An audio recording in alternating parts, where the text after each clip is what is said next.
교회가 새로워지고 아름다워진다는 게 참 감사하죠. 그렇죠? 특별히 이제 뭐 화장실, 여러 공간, 교육관 이렇게 자리들이 새로워지고 더 깨끗해지면서 기쁨이 있습니다. 저도 그래서 이제 하루의 일과와 같이 아침에 나오면 교회가 어디가 달라졌나, 뭐 좀 내가 휴지 하나라도 주울 것이 있나 이렇게 돌아보고 뭐가 달라졌으면 참 기쁘고, 또 이렇게 집에 돌아갈 때 이렇게 돌아가면서 한번 이렇게 돌아보고 하면서 즐겁게 그렇게 보고 있습니다. 교회가 깨끗해지고 아름다워진다는 것은 참 감사한 일이죠. 그렇죠? 그래서 주일만 사용하는 공간이 아니라 평일에도 또 성도들이 모일 수 있는 그런 열린 공간이 되고, 또 누구나 뭐 정말 제한 없이 여러 사람들이 모이고 함께 할 수 있는 공간이 된다는 것이 참 기쁩니다. 특별히 여름에 우리 샬롬 카페가 새로 생겼는데 제일 시원한 공간이었어요. 그래서 많은 분들이 함께 해주셔서 감사하고, 또 겨울에는 제일 따뜻한 공간이 될 테니까 많이 또 낮 시간 평일에도 활용하시면 되겠습니다. 이렇게 교회가 깨끗해지고 더 새로워지면서 마음이 기쁘고 참 감사하죠. 그런데 그것만 우리가 생각할 것이 아닙니다. 왜냐하면 교회가 이렇게 깨끗해지고 건물이 아름다워지는 것을 보면서 우리는 또 우리 자신을 돌아볼 수 있어야 되기 때문이죠. 하나님이 기뻐하시는 것은 건물이 깨끗해지고 건물이 새로워지고 좀 이렇게 신식이 되는 것, 그것보다 하나님은 우리 자신이 하나님 보실 때 어떠한 사람인지, 얼만큼 하나님 앞에서 더 새로워지고 깨끗해지는지를 하나님은 더 주목하고 계시는 줄 믿습니다. 그래서 우리가 저 교육관을 리모델링 하는 것도 왜 그렇습니까? 사람이 핵심이기 때문에, 사람이 중요하기 때문에 그래요. 우리 자녀들이 조금 얼마나 앞서가고 많은 것들을 보고 누리는 세대입니까? 그 세대에 맞게 제일 예배 환경을 개선해서 정말 예배에 은혜 받을 수 있도록. 왜요? 아이들이 중요하고 청년들이 중요하기 때문에 그렇죠. 지금 1층에 여자 화장실 또 새로 단장하고 2층에도 여성 전용 화장실도 만들고 다 그랬어요. 왜? 화장실 만드는 게 재밌어서? 아니죠. 교회 3분의 2 이상이 여성입니다. 그러니까 여성들이 소중하기 때문에 더 편리하게 이용할 수 있는 공간이 되어야 되죠. 이건 사람이 중요하다는 핵심이 거기에 있다는 사실이에요. 사람이 중요하기 때문에 건물도 의미가 있습니다. 아무리 건물이 화려해도 거기에 사람이 없다면, 거기에 건물은 화려하는데 그 사람의 됨됨이는 변변치 않다면 그건 하나님이 기뻐하시는 모습이 아니겠죠. 신앙인으로서 제일 큰 기쁨과 감사는 언제이냐? 누군가가 나로 인해서 예수님을 만나고 하나님을 알고 그가 예수님 앞에 정말 눈물을 흘리면서 은혜 받을 때 우리가 그것보다 더 큰 기쁨이 없습니다. 저도 목사로서 제일 감사한 게 이런 거예요. 저는 목사님 때문에 하나님을 만났습니다. 하나님을 알게 됐습니다. 다른 장로님, 권사님 다 그럴 거예요. 교구로, 구역으로, 여러 곳으로 섬기는 이유가 뭡니까? 저는 주일학교 그 선생님 때문에 예수님을 알게 됐고, 저는 구역장님 때문에 하나님을 만나게 됐고, 이렇게 우리를 통해 누군가가 사람이 변화되고 새로워진다는 것이 제일 큰 보람이고 우리에게 큰 기쁨이기 때문에 그렇죠. 그래서 성경은 이야기하고 있습니다. 이 교회를 우리가 생각할 때 흔히 건물을 생각하지만 교회는 성경적으로 보면 교회는 건물이 아닙니다. 성경이 말하는 교회는 무엇이냐? 사람이 교회예요. 사람. 아무나 그러면 교회냐? 그게 아니라 그 사람과 하나님이 함께하는 성도, 하나님이 그 마음 안에 거하시는 사람이, 그 사람이 바로 교회다라고 얘기를 하고 있습니다. 저도 어릴 때 교회를 다니면 딱 생각할 때 교회하면 이렇게 십자가가 있는 건물이 생각났어요. 그런데 성경을 보니까 그것을 아니라는 걸 깨닫고 그 교회에 대한 개념이 바뀌면서 신앙에 어떻게 보면 제대로 된 방향이 서게 됐죠. 우리도 마찬가지입니다. 아무리 건물을 깨끗하게 하고 단장한다 할지라도 내가 하나님 앞에 성도다운 성도, 교회다운 교회가 아니라면 그것은 하나님이 기뻐하시는 것이 아니겠죠. 우리가 교회의 쓰레기를 분리하고 우리가 교회 청소를 하면서 항상 깨달아야 되고 내 자신을 돌아봐야 되는 게 뭡니까? 내 자신이 교회인데 내 영혼에 묵은 때는 없는지, 내 마음 안에 있는 하나님이 기뻐하지 않는 악취가 나는 그런 오물은 내 안에 없는지, 그것을 돌아보며 그것을 우리가 제거하고 하나님이 기뻐하시는 모습으로 변화하는 것이 하나님이 기뻐하시는 참다운 교회의 아름다운 변화인 줄 믿습니다. 그래서 교회는 무엇이냐? 사람이에요. 그리고 이 건물 안에 거하기 때문에 우리가 이 예배당도 소중하게 여기는 거죠. 그래서 이 건물하고 우리 신앙인 교회라는 것에 어떻게 보면 유사점도 확실히 존재를 하고 있어요. 그래서 성경은 우리 역시도 건물처럼 깨끗하게 되어야 되고 지어져 가야 된다 이야기를 하고 있습니다. 예수님을 만나기 전에 우리는 어떤 모습이었느냐? 우리는 절대로 하나님이 볼 때 교회답지 않은, 건물답지 않은 그러한 잡동사니에 불과했어요.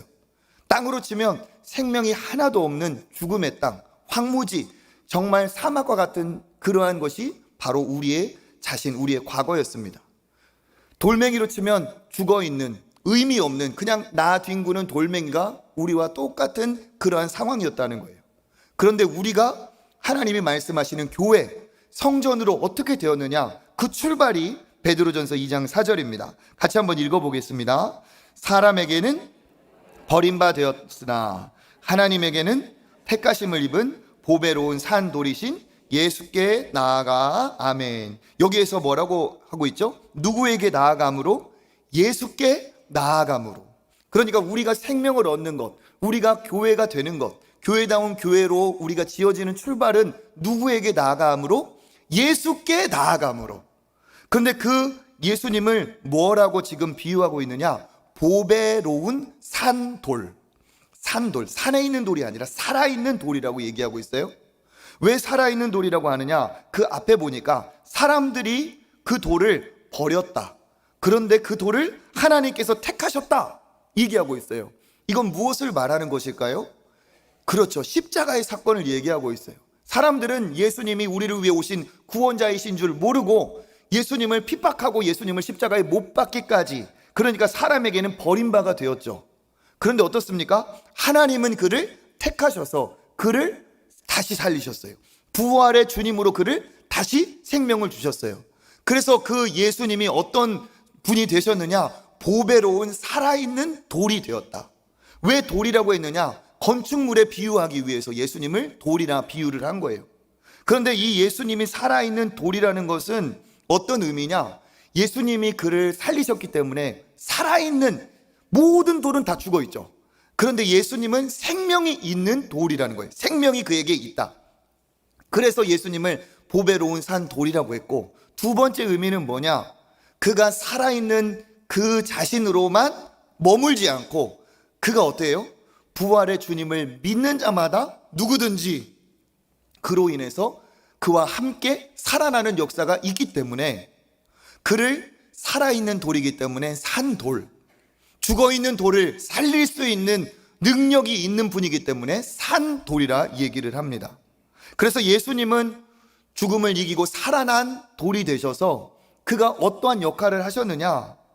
우리 6절과 7절 읽어보겠습니다. 성경에 기록되었으되 보라, 내가 택한 보배로운 모퉁이 돌을 시온에 두노니 그를 믿는 자는 부끄러움을 당하지 아니하리라 하였으니, 그러므로 믿는 너희에게는 보배이나 믿지 아니하는 자에게는 건축자들이 버린 그 돌이 모퉁이의 머릿돌이 되고. 아멘. 여기 있는 것처럼 아까는 살아있는 돌이라고 했는데 여기는 또 다른 표현을 하죠. 보배로운 모퉁이 돌. 뒤에 보니까 모퉁이의 머릿돌 이렇게 얘기하고 있어요. 그러니까 이거는 어떤 의미냐면, 예수님은 살아있는 돌인데 어떤 역할을 했느냐? 모퉁이의 머릿돌, 모퉁이 돌의 역할을 그 살아있는 돌이 하셨다라는 의미예요. 모퉁이 돌이 무엇이냐? 우리의 건축 양식하고 그쪽 건축 양식이 다르기 때문에 우리가 이 문화적인 이해를 해야 됩니다. 우리는 건물을 지을 때, 예전에 우리가 건물을 쌓을 때 제일 중심이 되는 돌을 우리나라에서는 뭐라고 부르느냐? 주춧돌, 기초석, 머릿돌, 우리도 그렇게 불렀어요. 그것을 놓아야 그 위에 기둥도 세우고 그 위에 건물을 지었죠. 마찬가지로 이 나라에서는 제일 중요한 건물의 첫 번째 돌이 무엇이냐? 머릿돌이에요. 그 모퉁이 돌이에요. 그래서 영어로도 코너스톤이라고 불러요. 그러니까 그 코너스톤, 이 모퉁이의 머릿돌, 제일 밑에 받쳐지는 돌은 어떤 역할을 하느냐? 이쪽 벽면과 반대쪽 벽면을 이어주는 역할을 해요.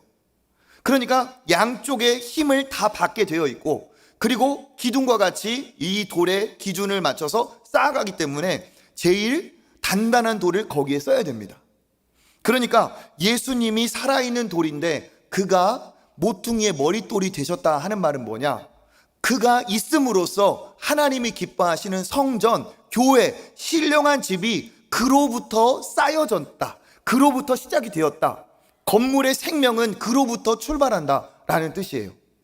그러니까 우리가 이 예수님으로 인해서 생명을 얻을 때, 누구와 연결이 될 때 우리가 생명을 얻느냐?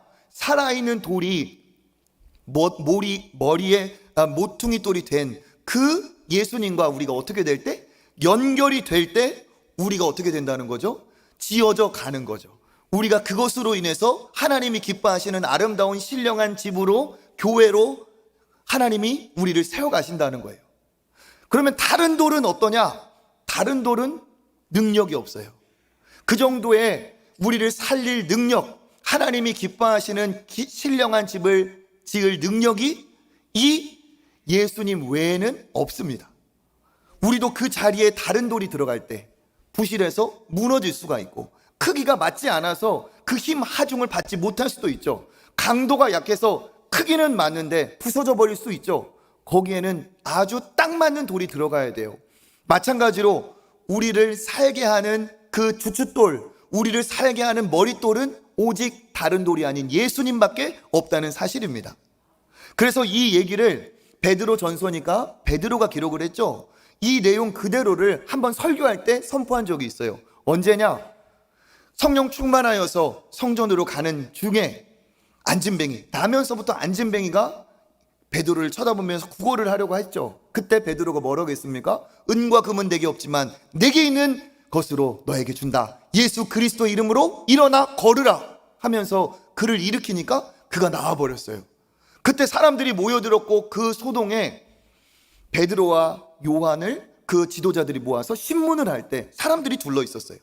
그때 그 사도행전 4장 그 신문의 과정에서 베드로가 멋지게 선포를 합니다. 사도행전 4장 11절 12절 읽어보겠습니다. 이 예수는 너희 건축자들의 버린 돌로서 집 모퉁이의 머릿돌이 되었느니라.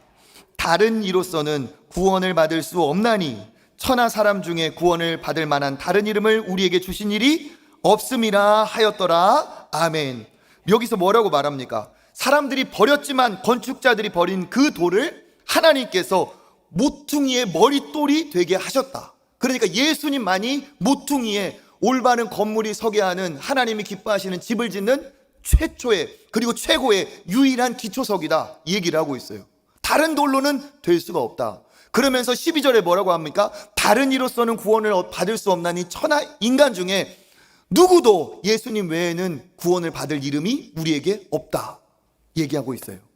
그러니까 뭡니까? 오직 예수님만이 우리의 죄를 용서하시고 해결하시고 우리를 살릴 능력이, 우리를 정말 새롭게 하실 능력이 누구에게만 있다는 거예요? 예수님께만 있다는 거예요. 그래서 베드로는 그 뒤에 베드로전서에서 예수님만이 왜 그런 분이신지 얘기하고 있습니다. 베드로전서 2장 24절 한번 읽어보겠습니다. 친히 나무에 달려 그 몸으로 우리 죄를 담당하셨으니 이는 우리로 죄에 대하여 죽고 의에 대하여 살게 하려 하심이라. 그가 채찍에 맞음으로 너희는 나음을 얻었나니 너희가 전에는 양과 같이 길을 잃었더니 이제는 너희의 영혼의 목자와 감독 되신 이에게 돌아왔느니라. 아멘. 왜 예수님만이 유일한 이 주춧돌, 머릿돌이 되실 수 있느냐? 여기 있는 것처럼 그가 나무에 달려, 즉 십자가에 달려서 그 몸으로 누구의 죄를 담당했다고요? 그 몸으로 우리의 죄를 담당을 하셨어요. 하나님 앞에 모두 다 죄인이어서 다 자기 죄 때문에 벌 받아야 되는데 예수님은 죄가 없으신 분이기 때문에 그가 오셔서 십자가 나무에 달려 그가 우리의 모든 죄를 담당하셨다. 자기의 생명값으로 다 치르셨다. 그래서 어떻게 됩니까? 죄에 대해서는 이제는 죽고 의롭게 살 수 있는 길이 예수 그리스도를 통해 열렸다는 겁니다. 그리고 뭐라고 말해요? 그가 채찍에 맞음으로 우리가 나음을 입었다. 전에는 양과 같이 길을 잃어버렸지만 이제는 예수님 때문에 너희 영혼의 목자와 감독 되신 여호와 하나님께 예수님 때문에 돌아오게 되었다는 거예요. 그러니까 우리를 구원으로 인도하시는 구원자는 다른 종교, 다른 곳에 있는 게 아니라 오직 예수님만이 우리의 모퉁이, 머릿돌이 되실 유일한 구원자라는 사실입니다. 예수님도 분명히 요한복음 14장 6절에 말씀하고 계세요. 내가 곧 길이요 진리요 생명이니 나로 말미암지 않고는 아버지께로 올 자가 없느니라. 이것을 반대하는 생각은 뭡니까? 종교다원주의가 있죠. 예수 말고도 또 다른 길이 있다. 그런데 성경은 분명하게 이야기하고 있어요. 예수님만이 그 능력이 있다, 그 자격이 있다. 하나님 앞에 죄 없는 자가 어디 있느냐? 하나님의 아들이신 예수님밖에 죄 없는 자가 없고, 그 예수님이 죄 없으시기 때문에, 그가 하나님의 아들의 놀라운 가치를 갖고 계시기 때문에 그 예수님만이 우리의 죄를 담당하실 수 있고, 그가 십자가의 죽으심이 모든 자가 죽은 것과 같이 죄에 대해서 죽는 놀라운 일이 벌어졌다는 거죠. 그래서 예수님만이 유일한 구원의 길이 되십니다. 길이 여러 가운데 있다는 게 말이 안 되는 거예요. 오직 하나님께로 가는 길은 예수 그리스도밖에 없기 때문에 우리가 성경대로 예수님만이 구원이라고 얘기를 하는 겁니다. 이것을 왜곡시켜서 마치 독선이라고 하고 너희들만 이렇게 얘기하지만 그게 아니라는 거예요. 길은, 정답은 하나밖에 없기 때문에 그러는 거예요. 선생님이 문제를 출제했는데 1번, 2번, 3번, 4번, 5번 문항이 다 출제를 됐어요. 근데 선생님이 1번도 맞고 2번도 맞고 3번도 맞고 4번도 맞고 5번도 맞다? 그러면 그 문제는 선생님이 문제 잘못 낸 거예요. 간혹 그런 적 있죠? 나는 1번 같고 3번 같고 하다가 3번 했는데 정답이 1번이래. 근데 선생님이 나중에 와서 야, 3번도 맞다. 왜 그래요? 선생님이 다시 생각해 보니까 3번도 1번도 맞는 거예요.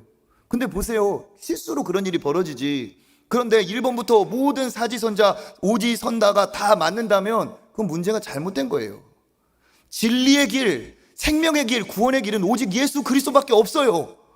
그러니까 우리는 그것을 믿습니다. 그리고 그것을 전합니다. 이게 우리의 일이지, 우리가 구원의 길을 갔으니 우리가 구원이니까 배쳐가고, 그게 아니라는 거죠. 성경은 분명히 얘기하고 있습니다. 오직 이 신령한 집에 이 모퉁이의 주춧돌 되시는 분은 예수 그리스도밖에 없다.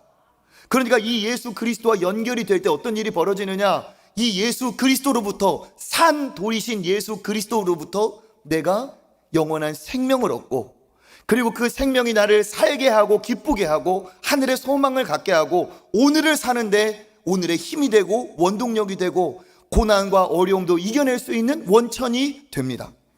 그래서 여러분, 신앙의 출발이 어디에 있는지 정확하게 분별하시길 바라겠습니다. 신앙의 출발은 예수 그리스도와 연결되면서부터 출발돼요. 혹시 하나님이 나를 정말 도와주셨으면 좋겠다, 하나님이 내 기도를 들어주셨으면 좋겠다, 어디서부터 출발해야 될까요? 예수님을 붙들며 거기서부터 출발합니다. 예수님과 연결될 때부터 우리가 하나님의 자녀가 되고 그때부터 하나님이 도우시는 거예요. 그래서 그 예수님과 연결된 것이 어떤 의미냐? 베드로 전서 2장 우리 6절 7절 우리 다시 한번 읽어보겠습니다. 성경에 기록되었으되 보라, 내가 택한 보배로운 모퉁이 돌을 시온에 두노니 그를 믿는 자는 부끄러움을 당하지 아니하리라 하였으니, 그러므로 믿는 너희에게는 보배이나 믿지 아니하는 너희 자에게는 건축자들이 버린 그 돌이 모퉁이의 머릿돌이 되고. 아멘. 여기에서 예수님과 어떻게 연결된다고 합니까? 어떤 사람이 부끄러움을 당하지 않는다고 하죠? 믿는 자, 그를 믿는 자. 그러니까 예수님이 나의 구원자이심을 믿는 자들이 이 혜택을 얻어요. 믿는 자는 어떤 혜택을 얻느냐? 여기 얘기하고 있죠. 부끄러움을 당하지 않는다. 예수님을 믿어야 우리가 부끄러움을 당하지 않아요. 이 부끄러움이 어디서부터 출발했는지를 생각해 보세요. 처음 인간이라는 존재가 언제부터 부끄러움을 알았느냐? 이 부끄러움은 창세기 3장으로 올라갑니다. 먹지 말라고 하신 그 선악과를 어떻게 했어요? 사탄의 유혹에 넘어가서 말씀을 어겼어요. 그리고 그거부터 온 일이 뭡니까? 자기를 가리고 하나님 앞에 숨었어요. 왜 그렇습니까? 죄를 범했기 때문에 그렇죠. 죄는 사람을 부끄럽게 만들어요. 죄는 자기 자신을 수치스럽게 만들어요. 그래서 어떻게 해요? 감추는 거죠. 그러니까 우리가 죄가 있기 때문에 부끄러움을 피할 수가 없어요. 특별히 부끄러움이 어디에서 제일 많이 드러나겠습니까? 다 알고 있는 사람에게 드러나는 거예요. 우리가 숨길 수 없는 분이 계시죠. 하나님이십니다. 하나님의 심판 앞에 우리가 섰을 때 우리의 부끄러움이 다 드러나는 거예요. 그런데 우리가 부끄럽지 않는 방법 딱 하나 있습니다. 이 죄를 해결하신 예수 그리스도를 믿는 거예요. 그래서 여기 있는 것처럼 그를 믿는 자는 부끄러움을 당하지 아니하리라. 예수님을 믿으면 죄에 대한 부끄러움이 사라지죠. 그리고 어떻게 됩니까? 뒤에도 믿는 너희에게 그가 보배가 되신다. 그러니까 산 돌이신 그가 모퉁이 돌이 되셔서 우리와 연결이 되는데 어떻게 연결이 됩니까? 그를 믿는 자는. 그러니까 예수 그리스도를 어떻게 하는 자부터 생명을 얻고 혜택을 얻습니까? 예수님을 믿는 자부터. 관찰하는 게 아니에요. 머리로 아는 게 아니에요. 내가 예수님이 나의 구원자이심을 내가 시인하고 인정하고 받아들이면서부터 그에게 놀라운 일이 벌어집니다. 예수님과 연결되면 죽은 돌멩이 같은 인생이 새로운 변화가 일어납니다. 우리 5절 한번 읽어보겠습니다. 너희도 산 돌같이 예수 그리스도로 말미암아 하나님이 기쁘게 받으실 신령한 제사를 드릴 거룩한 제사장이 될지라. 아멘. 여기에서 뭐라고 말합니까? 너희가 신령한 집으로 세워진다. 그 전에는 그냥 의미 없는 황무지 같은 인생이었고 그냥 죽어있는 돌멩이 같은 그러한 내 자신이었어요. 그런데 어떤 일이 벌어집니까? 우리가 신령한 집이 된대요. 신령한 집. 여기에서 신령하다는 뜻은 눈에 보이는 것이 아닌 영적이라는 뜻이에요. 그러니까 신령하다는 뜻은 반대적으로 얘기하면 세속적이고 물질적이고 유한하고 눈에 보이고 이러한 육신적인 육체적인 그런 집이 아니라 보이지 않지만 영원하고 거룩하고 하나님이 기뻐하실 거룩한 성결한 집이 우리가 되어간다는 거예요. 어떻게 함으로써? 예수님과 연결됨으로써. 그러니까 신앙생활은 곧 무엇이라고 얘기할 수 있느냐? 내 영혼을 하나님이 기뻐하실 아름다운 집으로 지어가는 것과도 같습니다. 사람들은 몰라줘도 눈에 보이지 않는다 할지라도 하나님께서 칭찬하실 신령한 영원한 집으로 내 자신을 세워가는 것이 이게 신앙생활이에요. 황무지 같은 땅을 갈고 기초를 세우고 뼈대를 철근을 박고 기둥과 벽과 이렇게 지붕을 세워가는 이 모든 과정이 뭐예요? 신앙생활이라는 거죠. 그러니까 그 모든 신앙생활의 기초, 누구로부터 시작해요? 예수 그리스도로부터 출발합니다. 그래서 우리의 신앙의 기초, 우리를 살리는 돌 다 예수 그리스도이시죠. 우리를 의미 있는 신령한 집으로 이어지게 하는 모퉁이 돌이 예수 그리스도입니다. 우리가 영원한 생명을 얻는 것은 누구와 이어지면서? 예수 그리스도와 이어짐으로써, 누구와 접속함으로? 예수님과 접속하고 예수님과 연합함으로써 우리는 생명이 있는 가치 있는 존재로 변화가 됩니다. 오직 예수 그리스도로부터. 그래서 예수님께 연결된다는 것은 정체성의 변화, 두 가지 의미가 있어요. 첫 번째는 뭐냐? 내가 예수님과 연결되면서 내가 내 개인적인 신령한 집이 된다는 거예요. 어떻게 내가 집이 되고 교회가 되느냐? 우리 고린도전서 3장 16절 읽어보겠습니다. 너희가 하나님의 성전인 것과 하나님의 성령이 너희 안에 계시는 것을 알지 못하느냐? 아멘. 여기 뭐라고 말하고 있어요? 너희가 하나님의 성전이다. 너희가 하나님의 교회다 얘기하고 있어요. 건물이 교회라고 얘기하지 않아요. 사람이 교회라고 얘기합니다. 그런데 우리가 어떻게 교회가 됩니까? 교회의 그 본질은 뭐예요? 하나님이 계시는 곳이에요. 그러면 우리가 건물은 아니지만 교회가 될 수 있는 이유가 거기 있는 거죠. 뭡니까? 성령, 즉 하나님의 영이 우리 안에 계시기 때문에 우리가 교회가 되는 거예요. 누구에게 성령이 오십니까? 예수님이 나의 주인이심을 믿고 예수님을 내 안에 모신 사람을 예수님이 성령으로 오세요. 성령 하나님이 내 안에 오심으로써 그가 거하시는 거룩한 성전, 신령한 집, 내가 바로 교회가 되는 겁니다. 그러니까 온전한 성도, 진짜 성도다운 성도는 그 안에 예수님이 함께 계세요. 그 안에 성령이 함께 계세요. 그 성령과 함께 연결될수록, 더 친밀해질수록, 그 하나님과 딱 붙어 있을수록 그는 건강한 교회, 그는 하나님이 기뻐하시는 온전한 교회다운 교회가 됩니다. 그러니까 우리가 개인적으로 하나님이 기뻐하시는 이 믿음의 집, 신령한 집 그렇게 지어가고 하나님이 칭찬하실 교회가 되는 비결은 뭐예요? 모퉁이 돌 대신 예수님께 붙어 있는 거예요.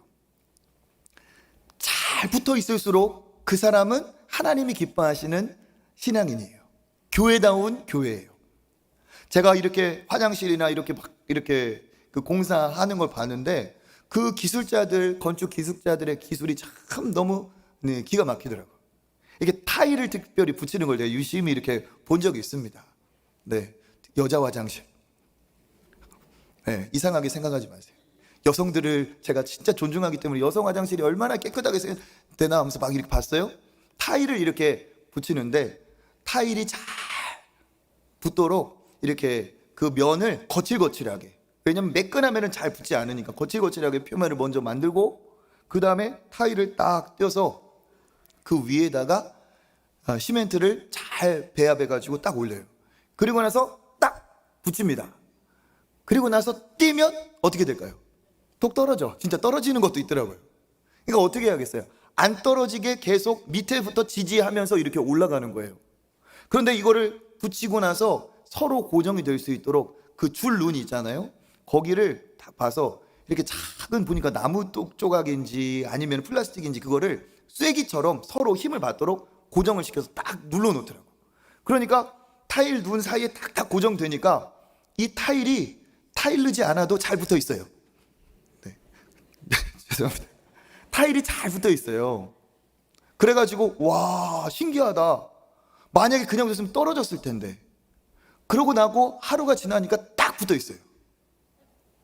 이게 좋은 건물이고 좋은 이 타일인 거예요. 우리가 하나님이 기뻐하시는 신령한 집, 하나님이 기뻐하시는 교회가 되는 비결은 예수님께 딱 붙어 있는 거예요. 흔들리지 않고 딱 붙어 있을 때 우리가 진짜 말씀의 사람, 기도의 사람, 신앙의 사람으로 영향력이 있고 하나님의 자녀로서 복된 삶을 살 수가 있습니다. 그래서 우리가 모퉁이 돌 대신 예수님께 붙어 있는 이 노력이 진짜 좋은 교회, 교회다운 교회, 성도다운 성도의 노력이라는 사실이에요. 다른 것에 붙어 있으면 문제가 생깁니다. 예수님이 책망하신 사람들이 있어요. 그 사람은 누구냐? 바리새인들이었어요. 유대인들 중에 지도자들. 그들은 잘못 생각했습니다. 어떻게 생각했느냐? 우리는 유대인이니까 하나님이 우리를 택했어. 우리는 혈통으로 아주 그냥 자손 대대로 선택받은 구원받은 백성이야. 그 사람들은 착각했어요. 마음은 아무 하나님에 대한 마음이 없는데 자기 그냥 혈통으로 하나님 앞에 구원받는다고 착각했어요. 그러니까 그 사람들이 어떻게 했냐? 겉으로만 그렇게 포장을 하고 다닌 거예요. 우리가 있는 예루살렘은 절대로 망하지 않아. 그렇게 착각했어요. 왜? 예루살렘이 거룩한 도시니까. 그럼 예루살렘을 거룩한 도시가 되게 하는 건 뭐예요? 거기에 성전이 있으니까. 이 성전이 있으면 하나님이 이곳에 계시고 하나님은 성전을 떠나지도 못하고 성전에 매여 계신 분이고 이 성전이 딱 버티고 있으면 우리는 절대로 무너지지 않아. 그렇게 착각하면서 겉으로는 믿는 척했지만 속은 다 거짓으로 썩어 있었어요.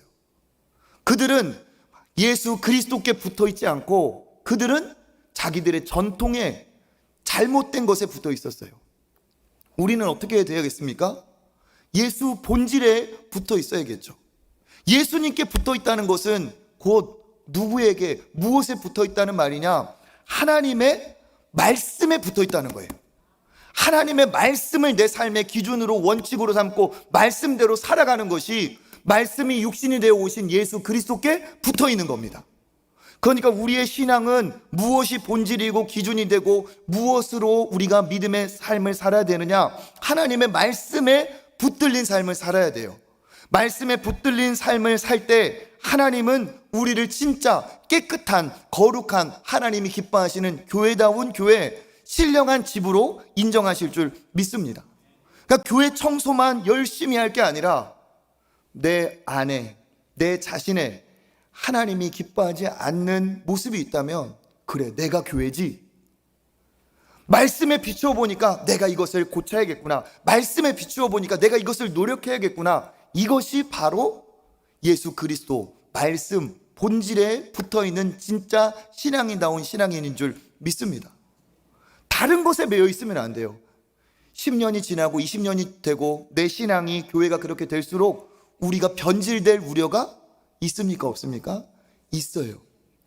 처음에는 순수한 마음으로 시작했는데 그것이 왜곡이 되고 변질이 돼서 지키는 것 같은데 안 지키는 것과 똑같이 껍데기만 남아서 마음은 떠나버릴 때가 있다는 사실이에요. 우리가 거룩하게 하나님의 말씀을 지키는데, 몸은 지키는데 마음은 떠나버릴 때가 있다는 거예요. 그건 절대로 하나님이 기뻐하시는 모습이 아닙니다. 와서 몸이 예배 드린다면 우리의 영혼이 하나님을 바라보고 하나님께 집중할 때 이 예배를 하나님이 받으시는 거지, 몸이 왔으니까 나 예배 드린 거고 하나님이 그 성전을 떠나지도 못하고 그냥 꼼짝 발싹도 못하는 그런 하나님인 것처럼 그렇게 꼼짝 못하실까요? 아니라는 거예요.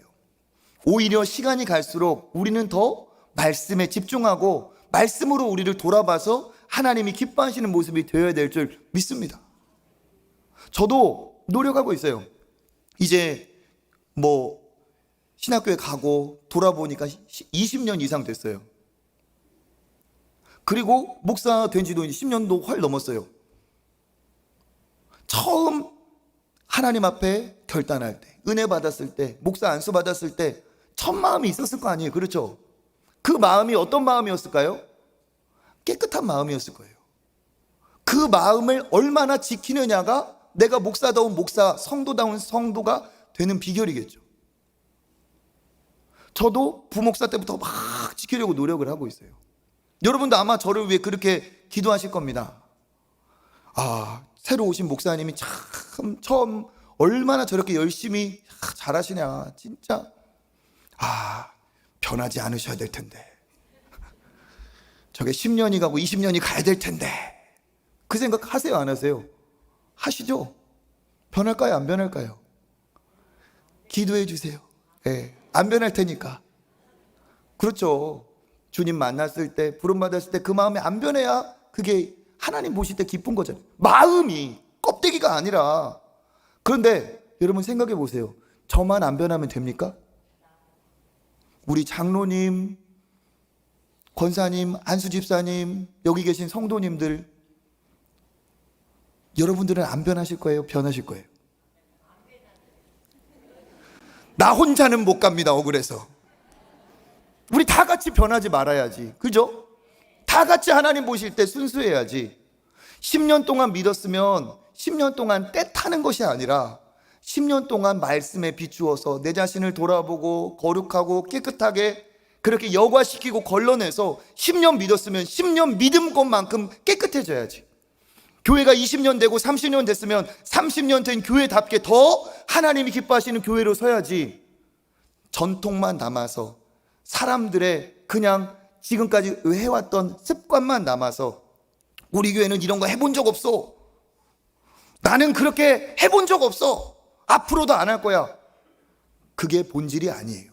본질은 하나님의 말씀인 줄 믿습니다. 교회는 사람이듯이 우리가 교회예요. 이건 생명력이 있는 이 유기체라는 거예요. 딱딱히 굳어있는 구조물이나 이 구조가 아니에요. 그러니까 생명력의 특징이 뭡니까? 움직인다는 거죠. 살아있다는 거예요. 살아있고 움직이고 역동적이고 탄력적입니다. 그러니까 그게 진짜 제대로 된 신앙인이고 성도라는 거죠. 이번에 말씀드린 것처럼 사부 예배, 우리 청년 예배가 여기에서 드리다가 이제 9월부터 교육관 2층에서 드리고 있어요. 청년들의 눈높이에 맞게 잘 꾸미고 막 이렇게 해놨어요. 근데 청년들한테 이제 저기에서 더 편하게, 더 은혜 받고 더 잘 예배 드리기를 바란다 했는데, 청년들이 목사님, 하늘이 무너져도 여기를 벗어날 수가 없습니다. 절대로 고수하겠습니다. 이러지 않았어요. 그래요? 우리를 위해서 더 좋은 곳을 예배해 주셔서 감사합니다 하고 갔어요. 예배 잘 드리고 있어요. 왜? 여기가 청년 예배가 아니에요. 여기가 청년 교회가 아니에요. 사람이 교회고 우리가 교회이기 때문에 가서 거기서 예배 드리면 상관없어요. 그렇죠? 왜? 건물이 교회가 아니라 사람이 교회이기 때문에. 얼마나 기특한지, 새롭게 이렇게 우리 성도분들이 다 헌금해 주시고 너무 감사해서 하다 해서 자기들끼리 자체 헌금을 했어요. 우리도 여기에 뭔가를 더 드리고 싶다. 우리가 그냥 공짜가 아니라 우리도 하나님 앞에 드리고 싶다 해서 자체적으로 헌금을 400여만 원 했어요. 그래가지고 거기에 멋진, 자기들이 더 원하고 거기에 맞는 그런 거 악기를 사가지고 청년부가 거기 딱 기증을 했어요. 얼마나 기특해요. 왜? 살아있기 때문에 그런 거예요. 살아있기 때문에. 우리 어장 화장실도 거기 원래 워십을 하던 공간이었잖아요. 그죠? 근데 거기를 딱 비우니까 어떻게 됐어요? 어디론가는 가야 돼. 어디론가는 또 그런 자리가 필요해. 그때 정말 저는 이거 진짜 칭찬할 일, 정말 너무 놀라운 일이에요. 솔직히 생각해요. 우리 장로님들이 우리 당회실 여기 쓰고 있는데 우리 당회실을 비워주면 어떠겠냐. 우리 당회 한 달에 한 번에서 2번 모임 갔는데 우리가 굳이 당회실이라고 이름 걸어놓고 못 들어오게 할 필요가 뭐가 있냐. 그래가지고 어떻게 해요? 한쪽 벽면에다가 다 빼고 유리 딱 하고 아침에는 우리 초등부 애들이 거기서 분만 공부하고 워십 댄스 하실 분들은 중등부든 고등부든 누구든 와서 청년부든 다 할 수 있게, 그리고 비어있는 시간에 와가지고 또 당회하면 되니까. 당회실이 없어지면 당회가 없어집니까? 아니라는 거예요. 모임이, 사람이, 그 모임이 중요하다는 거예요. 다른 교회 목사님이 우리 교회 탐방 왔을 때 제가 그 얘기를 했더니 그 목사님이 깜짝 놀라는 거예요. 그런 교회가 드물다. 자기의 어떠한 기득권, 자기 자리를 비워서 공유하는 게 쉬운 게 아닌데, 야, 목사님 진짜 좋은 교회 하나님이 보내주셨네. 야, 목사님 장로님들 진짜 최고네. 여러분 그러지 않아요? 저도 놀랐어요. 근데 제가 그렇게 했으면 좋겠습니다 한 게 아니에요. 장로님들이, 여러분이 어떻게 생각할지 모르겠지만 다른 교회나 여러 곳에서 보면 이건 진짜 그 교회 진짜 잘 될 교회다, 살아있는 교회다 할 얘기입니다. 저는 그래서 그렇게 내어주기 때문에 오히려 우리 당회가 더 아름답고 더 견고한 그러한 교회, 그러한 당회가 될 거라고 저는 확실합니다. 왜 그래요? 건물이 아니고 자리가 아니고 내가 주님을 모신 내가 교회이고 우리가 중요하기 때문에 그렇습니다. 첫 번째, 그래서 뭐예요? 교회는 그리스도와 연결이 되고 말씀대로 가야 이게 건강한 교회, 건강한 성도가 된다는 거예요. 두 번째는 뭐냐? 예수님께 연결되었다는 두 번째 의미는 공동체와의 연결입니다. 우리 5절 다시 한번 읽어보겠습니다. 너희도 산돌같이 신령한 집으로 세워지고 예수 그리스도로 말미암아 하나님이 기쁘게 받으실 신령한 제사를 드릴 거룩한 제사장이 될지니라. 아멘. 여기에서 너희가 신령한 집으로 세워진다고 하잖아요. 너희가 단수예요, 복수예요? 복수입니다. 그러니까 신령한 집으로, 하나님이 기뻐하시는 신령한 집으로 지어진다는 것은 개인적으로 보면 성령이 내 안에 오셔서 내가 교회가 된다는 의미도 있고, 두 번째로 보면 복수로서 여럿인 너희들이 함께 신령한 건물을 짓는다, 신령한 건물이 되어간다는 의미예요. 우리가 건물을 지을 때도 그냥 시멘트 한 가지로만 다 지을 수 없어요. 여러 가지가 복합적으로 해서 이 건물이 되는 것처럼 우리가 하나님이 기뻐하시는 신령한 집은 너 혼자, 나 혼자 되지 않는다는 거예요. 너희가 함께 연합하여 우리가 함께 복수로, 공동체로, 한 교회로 부름받아서 함께 지어진 신령한 집이 된다는 겁니다. 그러니까 목사 혼자 있다고 해서 교회가 아니에요. 온전한 교회는 목사와 성도, 모든 직분자들, 우리 자녀들까지 함께 할 때 하나님이 기뻐하시는 온전한 신령한 집이 된다는 사실이죠. 그러니까 여기 보면 이 문장이 지어지고 이렇게 딱 하니까 이 문장의 의미, 어떤 문장인지를 우리가 드러내기가 어려운데, 이 문장을 단문으로 쪼개보면 이 문장은 의무문도 아니고 평소문도 아니고 권유문도 아닌 명령문이에요. 그러니까 이 말을 단문으로 제가 해석하면 이런 거죠. 너희가 예수께 나가서 너희도 산돌과 같이 신령한 집으로 세워지거라. 세워져라. 그러니까 예수님이 명령을 하셨다는 거예요. 너 혼자 예수님과 연결되었다고 온전한 것이 아니다. 너희들이 함께 연결되어서 함께 신령한 집으로 세워지거라. 그러니까 이런 생각은 성경적이지 않은 반쪽짜리 생각이라는 거죠. 내가 예수님 잘 믿으니까 그냥 나 혼자 신앙생활 하면 되지 뭐. 꼭 교회 나갈 필요 있나? 온라인으로 보면 되지 뭐. 꼭 사람들하고 아는 채 해서 섞여야 되나? 꼭 교회 등록해야 되나? 그냥 조용히 나만 신앙생활 하면 되지 뭐. 이건 반쪽짜리라는 거예요. 성경은 분명히 너희도 함께 지어지거라, 신령한 집으로 세워져라, 우리에게 얘기하고 계세요. 이건 뭡니까? 공동체로 함께하는 교회가 하나님이 원하시는 우리의 모습이라는 거죠. 요한복음 15장에 보면 포도나무와 가지의 비유로 얘기하고 있어요. 포도나무에 가지가 하나밖에 없습니까? 아니에요. 포도나무에 가지가 여럿이 있는 것처럼 우리가 그리스도께 연결되고 나와 연결되듯이 다른 사람들이 그리스도께 연결되면 서로 연결된 공동체라는 거예요. 그러니까 예수님을 나의 구원자로 모시는 것도 예수님과 연결되는 거지만, 예수님과 연결된 사람과 내가 연결되는 것이 예수님과 연결되는 사실이라 하는 거죠. 그래서 몸으로 비유하면 예수님을 머리라 하였고 우리는 몸의 각 부분 마디라고 했어요. 아무리 이 손가락이라도 몸에 붙어 있어야지 생명이 있는 거지, 떨어져 있으면 단위로서는 온전하다 할지 몰라도 이건 문제가 있는 거죠. 마찬가지로 성도는 어떤 존재냐? 예수님을 나만 모시고 나만 혼자 신앙생활 잘하면 된다, 이게 아니라 예수 안에 우리가 다 결합되어 신령한 집으로 함께 세워지는 것이 하나님이 기뻐하시는 아름다운 몸이라는 사실입니다. 아름다운 교회가 바로 그거예요.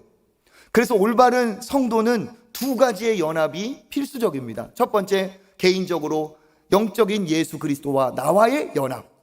두 번째로 눈에 보이는 성도들을 통한 공동체로서의 그리스도의 연합. 그리고 이것은 더 확대될 수가 있죠. 어떻습니까? 우리만 교회가 아닌 거예요. 우리의 초청교회만 교회가 아니에요. 초청교회를 넘어서, 그러니까 저는 하나님이 기뻐하시는 교회라는 건 이러한 개념이라는 거죠. 건강한 성도, 건강한 교회는 나를 넘어서 우리 교회를 생각하는 성도가 건강한 성도예요. 그리고 건강한 성도라면 우리 교회만 생각하는 것이 아니라 옆에 교회도 생각하는 것이, 옆에 교회도 우리가 돌아보는 것이 건강한 성도예요. 그리고 한국 교회를 넘어서 어디까지? 예수께서 땅끝까지 증인이 되라 하셨기 때문에 선교지 땅끝까지 우리가 함께 생각하는 것이 하나님이 기뻐하시는 교회인 줄 믿습니다. 그러니까 진짜 하나님이 기뻐하시는 성도는 경계선이 없어요. 진짜 하나님이 기뻐하시는 성도는 담을, 오히려 장애물이 있다고 해도, 담이 있다고 해도 그것을 어떻게 해요? 넘어가는 사람이에요. 넘어가는 사람. 넘어가서 나만이 아니라 우리를 생각하고, 내 교회만이 아니라 한국 교회를 생각하고, 한국 교회만이 아니라 세계 교회를 생각하고 선교지까지 생각하는 것이, 이게 하나님이 기뻐하시는 성도의 모습인 줄 믿습니다. 그래서 여러분, 우리가 이렇게 선이 없어야 돼요. 선이 없어야 돼. 너는 언제 등록했냐? 너 박중원 목사님 온 다음에 왔냐? 오기 전에 왔냐? 이거 있죠? 이런 거. 너 언제 왔냐? 여기 본당 세워진 다음에 왔냐? 세워지기 전에 왔냐? 너 교육관 때 왔냐? 여기 있을 때 왔냐? 너 여기 있을 때 왔냐? 저기 풍년제가 때 왔냐? 어디서 왔냐? 막 하면서 족보 따지면서 너는 누구고, 이렇게 선을 긋는 건 하나님이 기뻐하지 않은 거예요. 자기 몸에 선 긋고 다니는 사람 있어요? 우리가 교회고 그리스도의 몸인데 내 몸에 선 긋고 다닙니까? 아니에요. 한 몸이에요. 우리는 여기에서도 한 몸이고 이웃교회도 한 몸이고 해외교회도 선교지도 한 몸인 줄 믿습니다. 그리스도를 머리로 한 한 몸. 그렇기 때문에 하나님이 기뻐하시는 게 뭐예요? 나 혼자만 신앙생활하는 거 기뻐하지 않고 우리 교회를 넘어 이웃에게 안 믿는 사람이라 할지라도 삼계탕 한 그릇 대접하는 것 하나님이 기뻐하세요. 우리 교회만 생각하는 것이 아니라 우리가 지난번에 했던 것처럼 노회 목사님, 사모님들 우리가 초대해서 그들을 섬기는 것 하나님 원하시고 기뻐하세요. 우리가 이번에 어떻게 합니까? 우리가 착한 헌금을 모았어요. 모으니까 2천만 원 살짝 넘어갔어요. 2010만 얼마 됐어요. 2천여만 원 은혜 받은 특별 새벽기도 헌금이었어요. 그거 어떻게 합니까? 그 착한 헌금으로 선교지 2곳에 보냈어요. 200만 원 먼저 보내놨고, 그리고 700여만 원 아프리카에 우물을 파는데 일부를 보냈어요. 그리고 저 인도에서 선교지에서 불이 나가지고 그 교회 개척하다가 그렇게 일어나다가 아이들이 100명 이상 모인 교회가 불났어요. 안타까워서 거기에 또 1,000만 원을 보냈어요.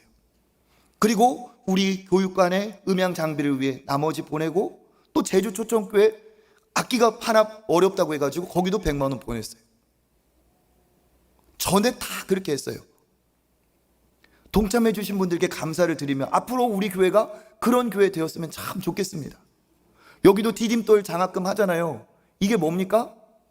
우리 이규봉 목사님이 우리 교회만 생각하지 않고 우리 전북 지역에 교회의 연합체가 노회인데요, 노회가 15개 있어요. 그 노회에 어려운 교회 목사님 자녀 중에 학비 없는 사람 도와주고 싶어서 15개니까 100만 원씩 1,500만 원 수년째 하고 있어요. 여기 그 친구들이 우리 아버지는 어떤 목사님이고 우리 어머니는 어떤 분이고 다 적어서 감사하다고 편지 이렇게 자기 소개서를 보냈어요. 여기도 한 친구가 보는데 이 한동대 경영하고 AI를 전공하는 학생이래요. 근데 그 친구가 이렇게 썼어요. 2013년 처음 교회 왔을 때, 초등학생 정도 됐을 때 교회 왔을 때 건축한 지 40년이 넘어 무너져가는 성전과 사택에서 마을에 계신 어르신들을 섬기기 시작하셨습니다. 사역 중에 비가 많이 와서 교회 절반이 물에 잠기기도 했고, 조금만 습해지면 성전과 사택 벽에 곰팡이가 피기도 했습니다. 하지만 부모님께서는 하나님을 향한 사랑 하나만으로 하나님께서 예비하신 그 길을 붙잡고 모든 어려움을 견디며 어르신들을 섬기셨습니다. 하나님께서 안타깝게 여기시고 교회를 건축할 수 있는 기회를 주시고, 그럼에도 불구하고 재정이 어려웠기 때문에 아버지는 몸을 아끼지 않고 새벽부터 밤까지 건축에 매진하시고 등짐을 지시고, 그리고 지금은 그래도 비가 오지 않는 교회에서 예배 드리고 있습니다. 이 목사님이 저한테 전화를 주셨더라고요. 근데 저도 잘 몰랐는데 가까운 사이는 아니지만 얼굴을 아는 저하고 동기 목사님이셨어요. 목사님들 중에서는 저처럼 젊은 나이에 목사가 되는 분도 있지만 지긋한 나이에서 목사 되신 분도 있죠. 이분도 그런 분이었어요. 근데 노회에서 연락이 와서 우리 아들 대학 도와준다고 해서 너무 감사해가지고 어느 교회에서 도와주냐고 했는데 초청교회란 거예요. 근데 이분이 너무 고마웠대요. 초청교회가 같은 인근에 이 전북 지역에 있었기 때문에 어렵다고 할 때 자기도 같이 기도했대. 근데 내가 아는 동기 목사님이 얼굴은 내가 이제 이게 서로 관계는 안 되지만 그 사람 아니까 왔다는 걸 너무 기뻐가지고 그렇게 했는데, 아이고 어떻게 우리 교회 도와주게 됐냐고 저한테 고맙다고 전화가 온 거예요. 그러한 갖가지 사연의 학생들 15명, 어떤 친구는 간호대학 다니는데 자기가 의료 선교사가 되고 싶어서 하는 학생들, 그러한 목사님 자녀들이 여러분이 10,000원, 20,000원 낸 그것을 모여서 우리가 헌금을 드려요. 나 혼자 이게 어떻게 됩니까? 나 혼자 어떻게 아프리카의 우물을 팝니까? 나 혼자 어떻게 무너진 잿더미가 된 교회를, 선교지 교회를 어떻게 세웁니까? 나 혼자는 안 돼요. 그런데 어떻게 해요? 함께 하니까 이게 되는 거예요. 함께 하니까 될 수 있어요. 그런데 놀라운 일이죠. 내가 아무리 노력해도 할 수 없는 일인데 함께 했더니 이 일이 이루어지고, 동참한 우리를 하나님이 어떻게 기뻐하실까요? 야, 네가 그 아프리카의 그 어린이들을 위해서 우물을 파는데 네가 수고했구나. 어떻게 우리가 비행기 타고 가서 사반자로라도 뜹니까? 아니에요. 그런데 이것조차도 함께 하니까, 연합되니까, 그리스도를 중심으로 해서 연합돼서 내가 기도 한 번을 보태고 내가 작은 물질이라도 도왔기 때문에 그런 일이 벌어지고, 그 축복이, 그 상이 누구에게 있는 겁니까? 그것이 자격 없고 받을 능력도 없는 나에게까지 주어진다는 사실이에요. 얼마나 영광스럽습니까? 연합할 때, 함께 할 때의 축복이 이와 같아요. 총신대 지금 신학생들 장학금을 우리가 이번에도 상반기 특별 새벽기도 착한 헌금 1,000만 원으로 10명의 신학생들에게, 전도사님들에게 100만 원씩 10명 주게 됐어요. 여러분 오셔서 그 은혜의 자리에 동참하시길 바랍니다. 총장님이 오셔서 말씀을 전하고 제가 전달을 대표로 해요. 그런데 저는 이게 일대 목사님의 목회를 이어가는 거라고 저는 확신합니다. 디딤돌 장학금 뿐만 아니라 우리 목사님이 초청하시기 전에 하셨던 게 뭐냐? 총회 고시부장이었어요. 고시부장이 뭐냐 하면 우리 전도사님들이 신학 공부 다 마치고 시험을 봐서 목사가 될 자격 시험을 하는데 그 시험이 바로 강도사 시험이에요. 말씀을 전한다, 강의한다, 강도, 하나님의 도를 전하는 강도사가 되는 그 시험을 다 계획해서 주관하는 것이 고시부장의 역할이에요. 왜 목사님이 그러셨냐? 후배들을 길러내는 것이, 자기 이름으로 후배들을 이렇게 강도사 인어주는 것이 그게 소원이었어요. 그건 뭐예요? 후배 교육자들을, 후배 목사들을 사랑하는 마음이에요. 저 역시도 그런 은혜를 입은 사람이고 저 역시도 거기에 동참하고 싶어서 우리가 착한 헌금을 모았고 여러분들이 모은 헌금으로 우리가 그 일을 합니다. 그러니까 여기에 동참하신 분들은 뭐예요? 나 혼자 어떻게 100만 원씩 장학금을 주겠어요? 그렇지만 거기에 동참함으로써 나 혼자 할 수 없는 일을 우리 교회의 이름으로 그 일원으로서 나도 행하게 되고 하나님이 그 은혜와 상을 나에게도 주시는 거죠. 이건 영광스러운 일이라고 생각합니다. 저는 목사님의 목회를 잘 계승하고 이어가는 데 관심이 있어요. 그 계승한다는 게 뭘까요? 껍데기 하나 손대지 못하는 것? 물병 하나 여기 놨는데 그분이 놓은 거니까 치우지 못하는 것? 그게 계승이 아닙니다. 정신이에요. 정신. 교회는 사람입니다. 성령이 함께 하시고 말씀대로 하는 것이, 이게 진짜 살아있는 교회인 줄 믿습니다. 그렇게 우리가 갈 때 하나님이 기뻐하시고, 그렇게 생각하잖아요.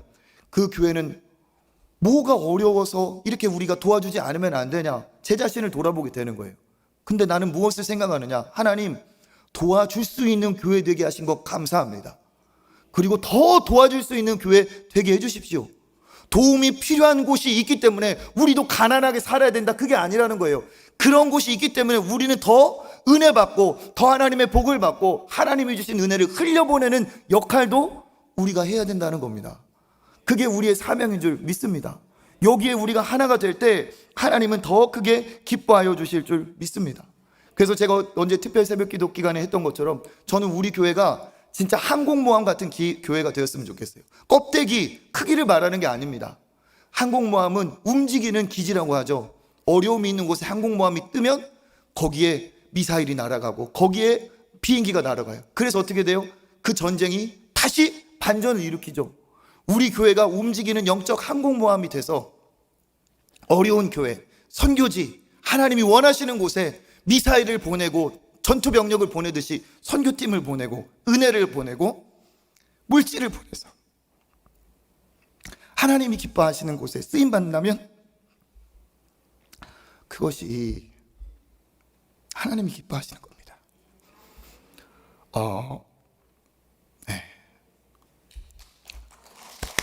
네. 여러분, 진짜 살아있는 교회는 과거에 매여 있지 않아요.